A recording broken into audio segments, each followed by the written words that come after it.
You have reached the Spencerverse, where the worlds are just a little bit weirder than you expect. I'm LJ Spencer, your author and narrator. Let's begin.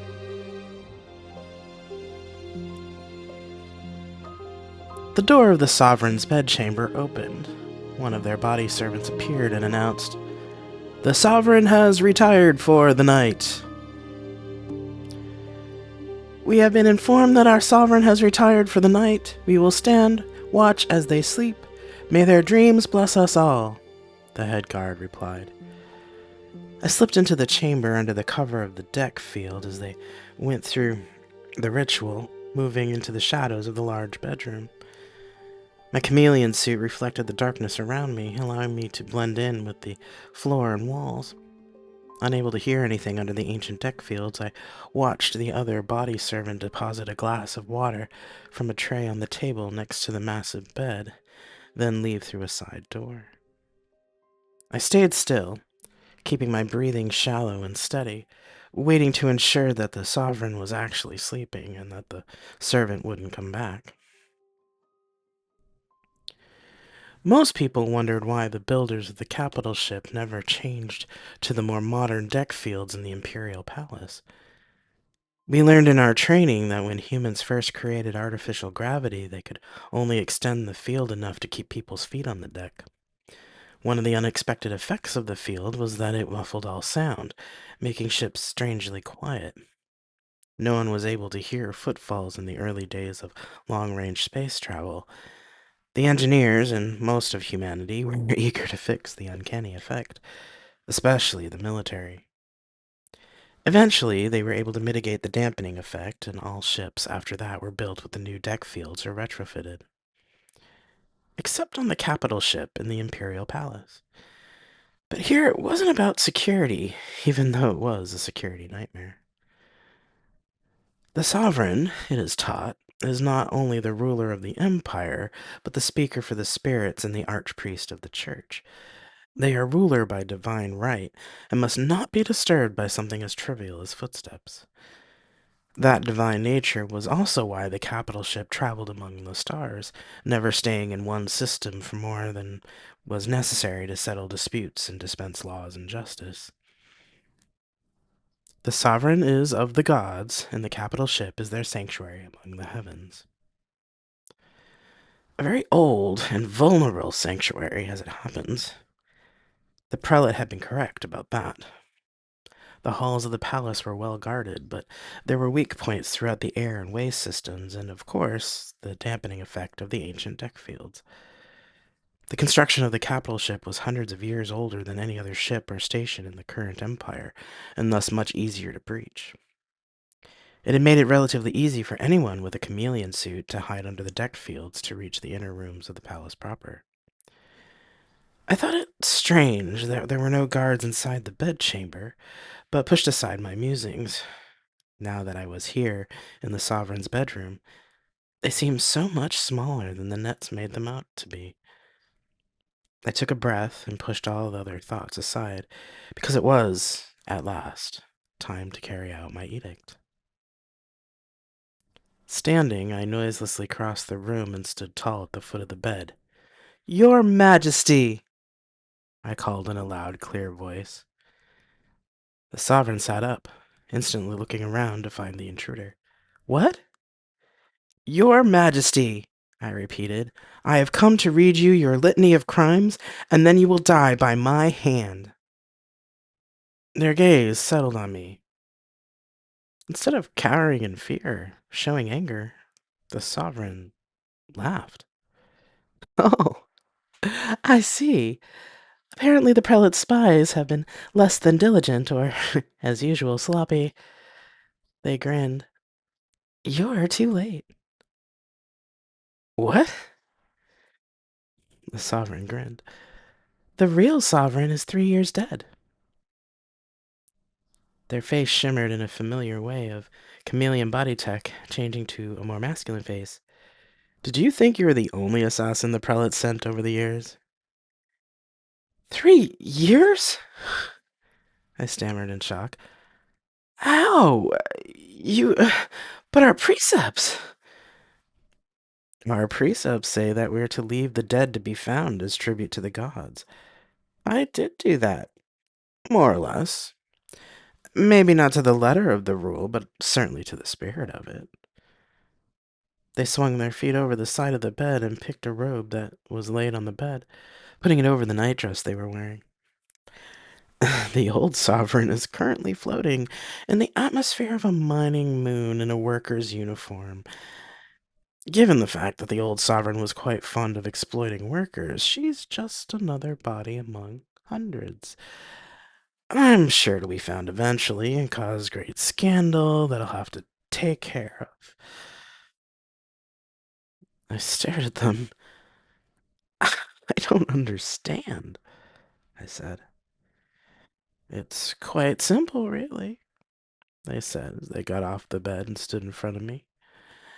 I was sent by the prelate to assassinate the sovereign, like you. I fulfilled that contract, but the trip to the capital ship taught me much more about the Empire than the prelate teaches at the academy.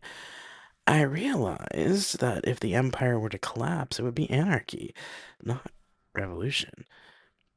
The ones that the prelate claims to want to help would be crushed under the weight of the elite, trying to fill the vacuum of power.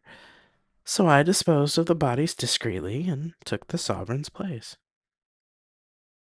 I commanded the programmable matter in my hand to form into a small dagger and held it up. You're trying to trick me! Am I? The sovereign, the fake sovereign, laughed again. Do you truly think I'm defenseless? They said, waving their hand in an intricate pattern. Are you absolutely sure that all the prelate told you about the palace was accurate? I froze as 20 drones emerged from the deck fields. The rounded cubes barely reflected the light of the small nightlight on the side of the table. They moved slowly, surrounding both of us with barely a hum. You can't have these! I exclaimed. Drones were outlawed a millennium ago. They laughed again. My dear, nothing ever truly goes away. No tech ever gets wasted. Improved on, changed, redistributed, but never wasted. Locking eyes with me, they asked, now that you know of my deception, what do you plan to do about it? I have a contract. I must fulfill it. Yes, I suppose you could. However, how just would it be to kill me now? Those charges are now out of date, and while the prelate doesn't know it, your contract has already been fulfilled. They paused. Since I know for a fact that the prelate doesn't recruit stupid people, I can assume you've watched the net since you've come into the capital ship. They smiled. I'm sure you've seen that a lot of what the litany of crime says is no longer true. I opened my mouth and shut it again. I had checked the nets, since it had taken over 2 years to reach the capital ship from our order system, which was much more isolated from the rest of the Empire. The realization that the Sovereign was right made me feel uncomfortable about the mission, and I had no real answer to give them. I kept quiet. The Sovereign's face rippled back to the dead ruler's visage, and they gave a short laugh. Ah, yes, I read you right. You've seen the differences now, haven't you? They moved over to the bed again, getting back in it, this time sitting up with the covers pulled over their legs. The drones closed in on me. I will tell you a secret, friend, they said. Once I assumed the sovereignty, I was able to access the privy archive. Did you know that the prelate of our order was once the crowned sibling of the old sovereign? My mouth dropped open. What? They nodded. Yes.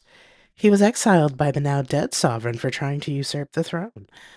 The prelate doesn't truly want to bring down the empire for altruistic reasons. He wants the throne for himself.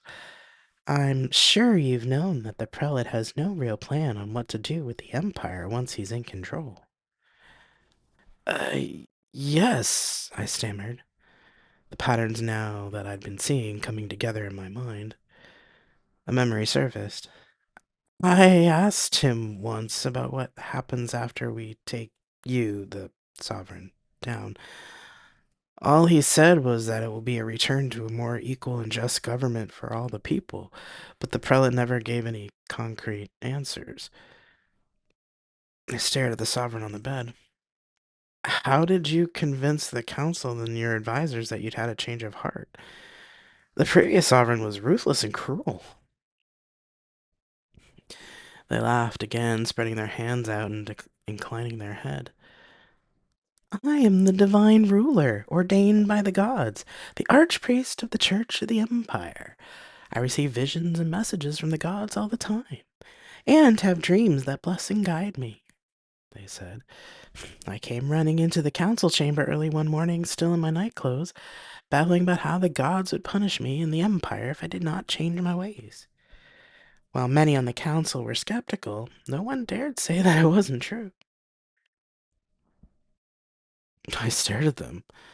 My mind was racing with doubt and fear and confusion, but I couldn't deny what I'd seen, and was seeing with my own eyes. I couldn't deny what they were saying either, or anything that they'd told me. I was unsure what to say to that, so I stayed still. The silence stretched for a long moment before the sovereign said, Well, it is time for you to make a choice. A choice? They nodded. The current Golden Hand, who I inherited from the previous sovereign, is too ambitious for his own good. I have ample evidence that he has aspirations above his station, and that he is much too fond of the younger palace servants. He is a liability, and I can't have that in my palace. They took up the glass of water from the nightstand and sipped it. I want you to take care of him, change your form, and take his place. Me? But I came here to kill you. Why would you trust me? Why not you? You are a highly trained assassin of the Order, skilled in all the areas that the Golden Hand is in charge of. While the prelate isn't what he pretends to be, he does know how to train his subordinates well. You will need to learn more about your duties, but your education is suitable enough to hold the Golden Hand's office. They put the glass down. Instead of working for a prelate that has lied to you for decades, you can work for me and help me change the Empire. There's a good deal of corruption to root out. They laughed again. You certainly won't be bored. And if I choose not to do this? They smiled again, but this time it didn't reach their eyes. Waving their hand again, the drones closed in around me. These drones have genetic bot disruptors installed, which will disrupt the molecular cohesion of all programmable matter in your body. It won't be a pleasant death, and I'd have to call in a cleaning crew, but it will send you to the gods in short order. They paused. I'm sure you've figured out by now that I can't release someone who knows the truth about me out among the general population. All my life I had honed my body and mind to kill the sovereign. I resigned myself to the possibility that I'd be sent to the gods instead. If I was honest with myself, however, I'd had doubts about the prelate from the beginning, and frankly, I didn't want to die for a cause I no longer had faith in. This sovereign, though, was offering me a true purpose. I could be more than just an assassin. They waited patiently for me to answer, with no expression on their face. They weren't trying to influence my decision, not really. It was as simple as life or death. After weighing it all in my mind, I absorbed the knife in my hand and dropped to one knee, keeping my head above the deck field so they could hear me, and I said, I will do as you command, my sovereign. The sovereign pulled out a tablet from the side table, tapping it a few times. Good, they said with a nod. Use the servant's door to leave this room. I trust you know where the Golden Hands room is. The recycling chutes can dispose of any bodies. They waved their hand in a different pattern, and the drones backed away, returning to the silence of the deck field. When you're finished and changed, report back to me immediately. We have much work to do, and you have much to learn about your new role. They then brought their attention back to the tablet as if I wasn't there. I waited for a moment, not sure if that was a dismissal or not. It felt like one. I stood, staring at them, wondering what I had truly just agreed to. They looked up from the tablet, eyebrows raised. You have your orders, hand, do you not? Carry them out. Yes, Your Majesty, I replied, with a short bow and left as noiselessly as I came in.